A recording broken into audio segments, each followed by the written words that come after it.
May I know who is Jubilee here? Jubilee. Oh, okay. That's your question, right? Oh, fine. My name is Jubilee. I'm 4 months pregnant. Please guide me what meditation techniques I can do. Well, I started with the technique today. Singing, best. Right? And now all the music is digital. At least my music is digital. Right? So, listen to that, any kirtan, and sing along. As I said yesterday, when you sing any mantra, or when you sing any kirtan, you are producing a certain energy of certain frequency. And that sound frequency is going to give you great benefit, not only physically, not only mentally, but also spiritually. A Japanese pianist was part of a clinical trial study done to know what is the effect of music when a lady is pregnant. Now she is a pianist, so in her all pregnancy she kept on playing music or listening to music, and classical music. And in time, she gave birth to a boy. And when the boy was around about 2, she brought a mini accordion, a mini piano for him, so that he can place his fingers. And now, for the wonder of all the scientists who were observing her, she teaches her young kid how to place the fingers. First time she makes him press the keys. Second time this young guy is doing on his own. And by age of 4, the child could play very complex music pieces. This is very much available on Google and YouTube. If you'll go, you'll find it on the National Geographic also. And they did these certain experiments, like they also did an experiment where the pregnant woman is listening to rock music. You know, the headbangers? So the mother is listening to that. And in 7th month, they did an ultrasound of the child, and they could see that when she is listening to this kind of music, the child is making very weird, ugly faces. Meaning that even the fetus isn't liking this music. Very hard rock, I'm saying. So they had 2, I'm giving example of 2 women, one who is listening to classical music, one who was listening to a very jarring and at a very high pitch and not a very well composed, it is just, going haywire. And these 2 women were being observed right from day 1 through the day they gave the birth to the child. And there was a big difference in between 2 children. So our Shastras, our sages have always been talking about the importance of a woman when she is ready to bring another being in this world. She is called a goddess because she is going to create something out of her. So she is a goddess, and it's in temples, the Devi, the goddess, is very well decorated, adorned with jewelry and silk clothes and ornaments, and is offered good food, and stotras are sung and praises are given. So our Shastras used to say this, that if a woman is pregnant, please see her not as your wife or a daughter-in-law, she is a goddess. I am not saying that now your husband should sit with the bell in his hand and do your puja. I'm not saying that. I'm not saying that he should sing your stotras with your name, Om Jubilee Mata. Not like that. But the thing is that every woman is considered to be a goddess, a Shakti, because she is creating. She is creating, and she is bringing out a child out. So when she is in that process, if she is doing right mantras. And in meditation technique, the thing would be if you can do the prana, what we did in the beginning. Very simple. You sit down with your spine, neck and head erect. You focus on your breathing. You make it deep, you make it long, you make it very relaxed. It should be jerk-free breath. And then you take a long inhalation, observing that your chest and the upper part of the stomach expands, meaning a very deep and a very long breath. And on exhalation, you do the chant. As simple as this, that will work wonders. And after 5th month, there is another advice which I will like to give, is that if a pregnant woman practices certain asanas, then her delivery for sure would be normal and would happen in maybe hour or two. This is the record which I have. The least time which was taken was that in hour, here she got the pain, water broke, in 1 hour the baby was out. In 4th, 5th day, the lady was walking with the child and as normal as any woman should be. The need of C-section is gone then. So there are certain asanas which can be practiced after the 5th month. And if she does her asana, if you do your mantra, and one thing which I'll advise more is practicing Yoga Nidra. If you do Yoga Nidra, then your brain will be having these great alpha waves will form, and your mind would be so pacified and so relaxed and so beautifully calm that your whole system will be not in any agony or not in any pain or not in any stress, because a woman who is becoming mother for the first time, there's a lot of stress in her mind. What will happen? What can go wrong? Will everything be fine or not?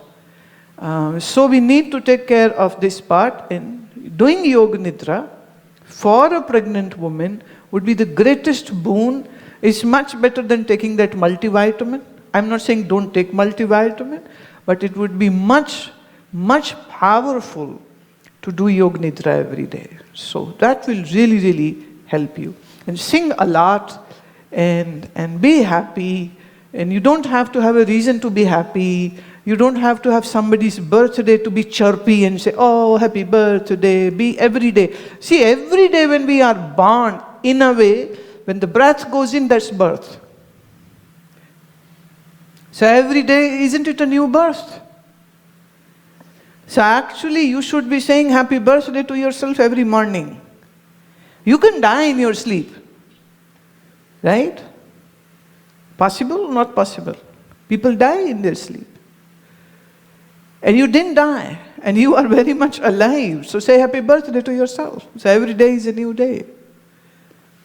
Every day is a new day. हर दिन एक नया दिन है. हर दिन जब आपकी आंख खुलती है तो अपने आप को बधाई दिया करो कि रात हम घोड़ी नहीं चढ़ गए. कौन सी चिता वाली घोड़ी नहीं चढ़ गए हम जिंदा हैं. हम स्वस्थ हैं और ईश्वर ने हमें एक और जीवन जीने को दिया है. तो ये एक बहुत खुशी की बात होती है. तो हर सुबह जब आपकी आंख खुले तो उसके भी पहले तुम्हारे मन में यह भाव आ जाना चाहिए कि प्रभु आपका कितना धन्यवाद है, आज मेरे पास एक दिन और मैं अपने इस जीवन को, इस एक दिन को मैं अब और अच्छा बनाऊं. ये मेरी कोशिश रहे, ये मेरा प्रयास रहे. ये भाव आपके मन में आना चाहिए.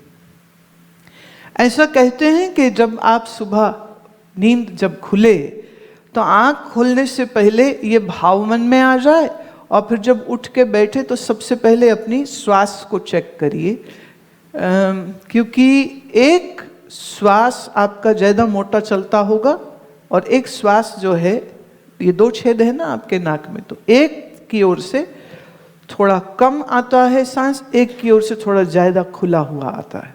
ये जो ज़्यादा खुला हुआ आ रहा है, इसका मतलब ये स्वर आपका एक्टिव है. अब ये बात थोड़ी सी गहरी हो रही है. अगर तुम हमारी किताब है योग से आरोग्य, उसमें हमने स्वरों के बारे में बताया है। एक बार आप उसको पढ़ेंगे तो क्लियर हो जाएगा कि मैं क्या बोल रही हूँ। See, whatever I am talking has a very sound basis of science behind it. Everything is functioning with the system. And unfortunately, you know how your other systems work, but you don't know how your own body works.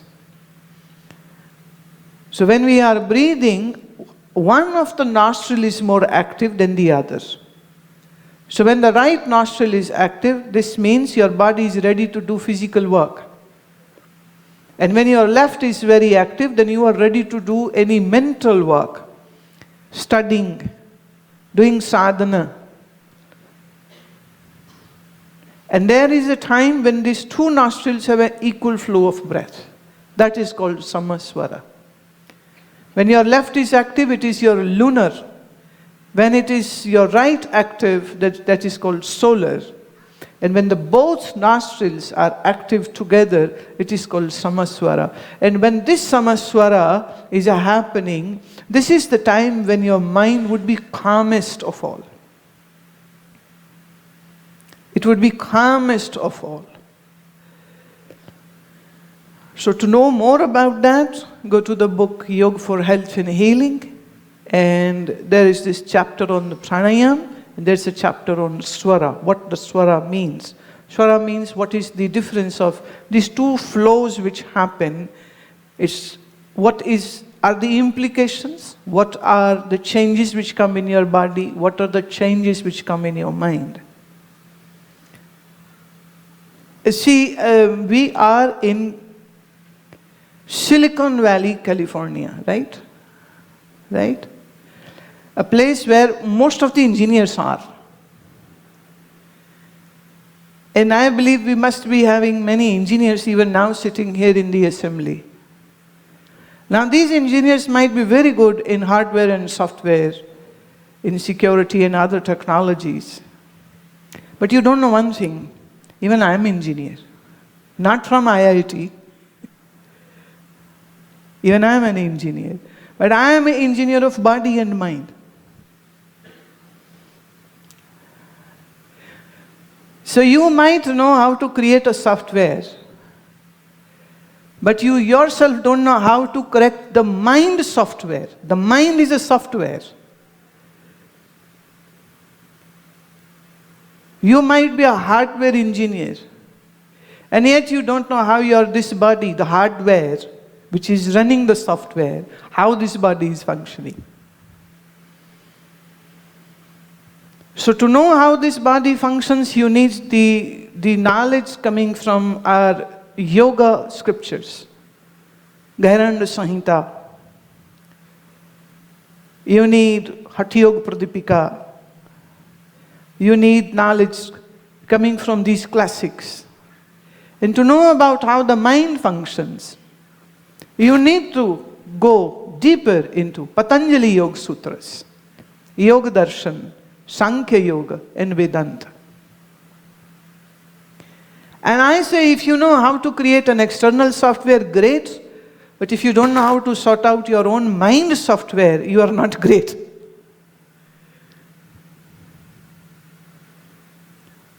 So in my opinion, who is greatest scientist? A yogi is the greatest scientist. Knows how to run and fix the mind software. Like in your softwares, I was talking to somebody, they say we need to work a lot when we have to go for upgradation, and a lot of money goes in that. So yogi also goes in the upgradation. The yogi is also working day and night to upgrade his capabilities, his abilities, his powers. I just had this letter coming.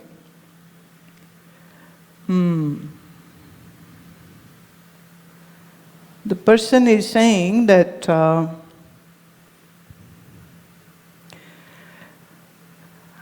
I agree that different meditational experiences lead to peace of mind. I have experienced that over some 10 years. But that can be explained without the need for God. I want to see some siddhis, like walking on water,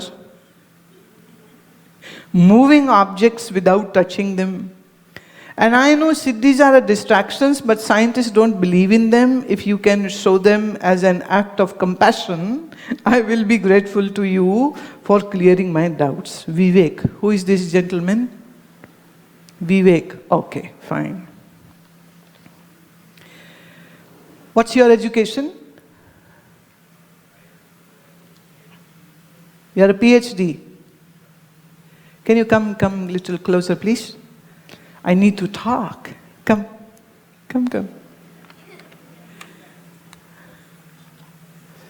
Yeah, you have a very beautiful name, Vivek. Very nice name. Yes, tell me, what do you do? I work in Walmart, like software. Software? Okay. See? Okay, have your seat. To get any engineering degree, you need to study at least how many years? 4. Right? To do a master's, you add another 3 years. How many? Right. Then you are given a piece of paper, meaning the certificate, that now you are an engineer. So Vivek, how many years can you give me? So you will have to enroll in my college, right? And my degree is very flexible in a way that you might get all these siddhis in time of 10 years and maybe 20 and maybe 30. That is on you, how good you will walk on the lines, what I will tell you, and how good you follow the instructions.